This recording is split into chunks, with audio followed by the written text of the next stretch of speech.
Bienvenue à tous dans ce nouvel épisode de La Lettre Pro, le podcast IA. Je suis votre hôte, Philippe Chapeau, et aujourd'hui, nous allons plonger dans les dernières nouvelles du monde de la radio et du podcast. Préparez-vous pour un tour d'horizon des événements marquants et des chiffres impressionnants qui façonnent notre industrie. Pour commencer, parlons des chiffres impressionnants révélés par l'ACPM pour le premier trimestre 2024. Selon les dernières données, l'ACPM a enregistré un total de 851 millions d'écoutes pour les 1567 radios et flux certifiés. Ces chiffres montrent une croissance continue de l'audience radio en ligne, soulignant l'importance de ce média dans notre quotidien. En plus de ces écoutes, 89 millions de téléchargements ont été comptabilisés parmi les 779 podcasts certifiés. Cette augmentation significative démontre l'attrait croissant des podcasts auprès des auditeurs. Les podcasts continuent de gagner en popularité, offrant une diversité de contenus qui attirent un public toujours plus large. Un autre point notable est l'arrivée de 50 nouveaux podcasts au cours des 3 premiers mois de l'année. Cela porte le nombre total de podcasts certifiés à 779. Cette expansion rapide montre que le podcasting est un secteur en pleine effervescence, avec de plus en plus de créateurs de contenu entrant sur le marché. Ces chiffres impressionnants soulignent non seulement la vitalité de l'industrie de la radio et du podcast, mais aussi l'évolution des habitudes d'écoute des auditeurs. Nous assistons à une véritable transformation numérique où les auditeurs recherchent des contenus variés et accessibles à tout moment. Restez avec nous, car nous avons encore beaucoup de nouvelles passionnantes à partager dans cet épisode. À suivre, nous parlerons de Radio France qui se prépare à monter le son pour la fête de la musique et de RMC qui diffusera tous les matchs de l'Euro 2024. Ne partez pas, nous revenons tout de suite après une courte pause. Passons maintenant à un événement incontournable pour tous les mélomanes, la fête de la musique. Cette année encore, Radio France se met au diapason pour célébrer cette journée spéciale le vendredi 21 juin. Préparez-vous à une programmation riche et variée qui fera vibrer les auditeurs à travers tout le pays. Radio France a prévu une série d'événements inédits, de concerts retransmis en direct, d'émissions spéciales et même d'une nouvelle web radio.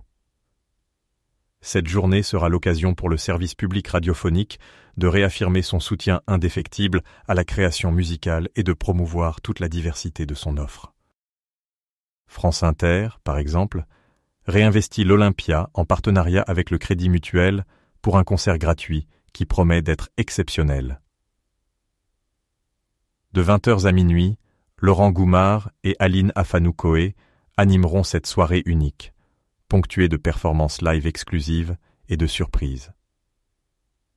Parmi les artistes présents, on retrouvera Yamé, Luigi, Justice et Jamie Dixter.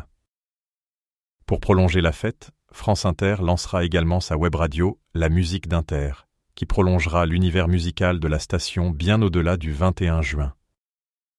France Bleu, de son côté, sera en direct de Reims avec France 2 dès le 20 juin pour donner le coup d'envoi de la fête de la musique. Le grand concert gratuit organisé par France Télévisions sera présenté par Garou et Laurie Tillman, avec plus de 40 artistes sur scène dont Matt Pokora, Vita, Slimane, Santa, Patrick Bruel, Oshi, Lara Fabian et Patrick Fiori. Les festivités commenceront dès 16h avec France Bleu Champagne-Ardenne qui s'installera dans les coulisses pour suivre les préparatifs et les répétitions. De 19h à 21h, Émilie Mazoyer sera en direct de Reims pour une émission spéciale, Décibel, fête de la musique. Le samedi 22 juin, de 18h à 19h, Joanne Guérin animera une émission spéciale dédiée à cette édition 2024 de la fête de la musique. Et à partir de 21h10, France Bleu retransmettra le concert en simultané sur toutes ses antennes. France Musique ne sera pas en reste et invite ses auditeurs à une soirée spéciale dès 18h avec OpenZai Fête le Jazz, 2 heures de live depuis le studio 104 de la Maison de la Radio et de la Musique. Animée par Alex Dutil et Nathalie Piollet, cette soirée mettra en scène 3 formations émergentes, le quartet Flash Pig, le quintet de la saxophoniste Olga Amelchenko en association avec l'artiste Charlotte Wassy et le quintet du multi-instrumentiste et chanteur franco-coréen Ohan Kim. De 20h à 22h, France Musique proposera une nouvelle édition de Viva l'Orchestra, une soirée spéciale en direct de l'auditorium de Radio France présentée par Émilie Munera. Pour fêter les 10 ans de ce projet participatif, 125 musiciens amateurs de tous âges et de tous niveaux, encadrés par les musiciens de l'Orchestre national de France, se produiront sur scène. Le programme du concert, dirigé par Christian Masselarou, comprendra des œuvres de Paul Dukas, Hector Berlioz, Lily Boulanger et Francis Poulenc. Enfin, FIP donnera les clés de sa programmation aux auditeurs, artistes et personnalités. Le 21 juin, de 7h à 19h, ce sont eux qui construiront la programmation en direct par téléphone. FIP lance un appel à sa communauté pour participer à cette journée spéciale, qui sera la plus longue playlist participative en direct pour une radio. En somme, la fête de la musique 2024 promet d'être une journée mémorable grâce à l'engagement de Radio France et de ses différentes antennes. Que vous soyez fan de jazz, de pop, de rock ou de musique classique, il y en aura pour tous les goûts.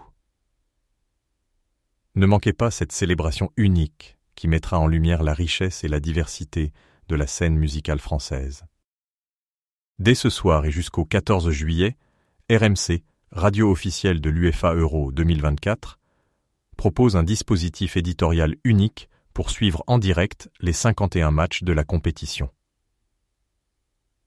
Toutes les émissions sport aux couleurs de l'UEFA Euro 2024, une radio digitale, des délocalisations. Pendant un mois, RMC plonge ses auditeurs au cœur de cet événement. Pour couvrir cette UEFA Euro 2024, RMC sera en direct des stades depuis l'Allemagne pour suivre au plus près l'intégralité des rencontres. Mais RMC se déplacera également en France avec Rotten sans flamme et l'Afterfoot. Pour chaque match de l'équipe de France, les émissions se rendront dans les clubs formateurs des joueurs de la sélection tricolore. RMC accueille 2 nouveaux consultants pour couvrir cette compétition. Éric Roy, entraîneur du Stade brestois et meilleur coach de la saison en Ligue 1, ainsi que Stéphane Lannoy, ancien arbitre international.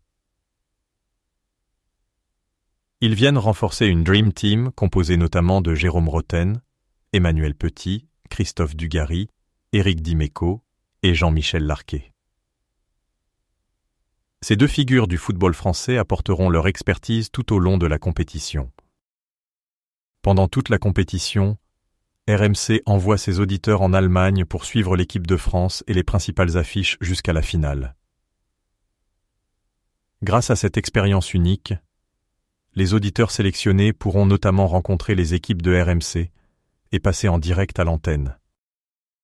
Et durant toute la compétition, RMC propose une radio digitale 100% Euro 2024 disponible sur l'application RMC.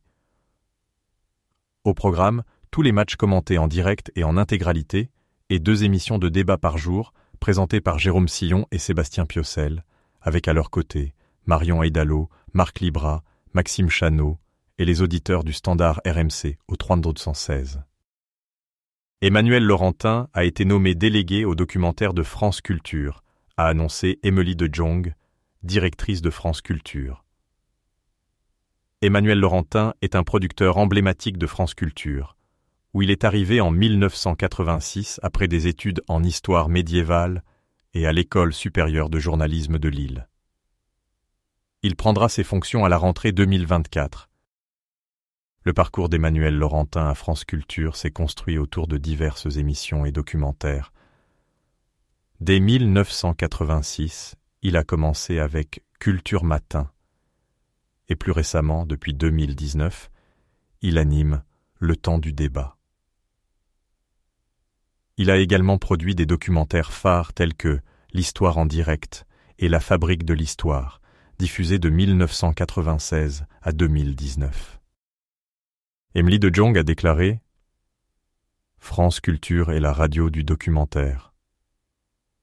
avec 500 heures de documentaires diffusés chaque année, la chaîne est sans aucun doute le plus gros producteur de documentaires audio, sous toutes ses formes. Il s'agit de l'un des piliers de France Culture, au cœur de son histoire et de son développement stratégique.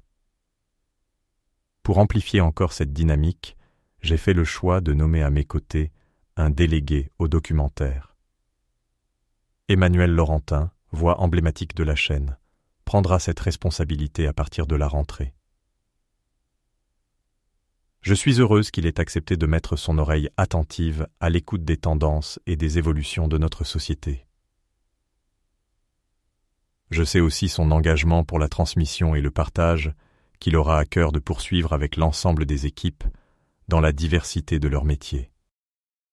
Primé pour ses documentaires, Emmanuel Laurentin s'est notamment vu décerner le prix Ondas de la radio internationale en 1997 pour 1961, 1963, Le Rock débarque en France et la médaille d'argent du prix, programme d'histoire du New York Festivals, en 1999, pour le documentaire 1978, Aldo Moro, une tragédie italienne. Il a également été récompensé comme meilleur intervieweur de l'année 2008 par le prix Philippe Caloni. Pour finir cet épisode, nous allons parler de l'initiative passionnante de Campus Belfort-Montbéliard. Avant même de commencer à émettre sur leur nouvelle fréquence FM, l'équipe de Campus Belfort-Montbéliard a lancé une web radio. C'est un grand pas pour cette radio associative qui cherche à se faire une place dans le paysage radiophonique du Nord-Franche-Comté. En septembre 2023, Radio Campus Besançon a obtenu une nouvelle fréquence pour le Nord-Franche-Comté, 98.8, Campus Belfort-Montbéliard. Après plusieurs mois de travail et de réflexion, l'équipe a enfin dévoilé l'identité visuelle de cette nouvelle antenne et a lancé une web radio pour donner le ton. Le 13 juin 2024, à midi, la web radio de Campus Belfort-Montbéliard a été officiellement lancée sur le site web campusbelfortmontbéliard.fr. Cette web radio propose une programmation éclectique et alternative, similaire à celle de Radio Campus Besançon, accompagnée de jingles exclusifs. L'ouverture officielle de la fréquence FM est prévue dans les prochaines semaines. Cela marque un point culminant pour l'équipe de Campus Belfort-Montbéliard, qui a travaillé sans relâche pour offrir une nouvelle voix à la région. C'est sur cette note positive que nous terminons cet épisode de La Lettre Pro, le podcast IA. Merci de nous avoir écoutés. Je suis Philippe Chapeau et je vous donne rendez-vous demain pour un nouvel épisode avec encore plus d'actualités et d'analyses sur le monde de la radio et du podcast. Passez une excellente soirée et à bientôt.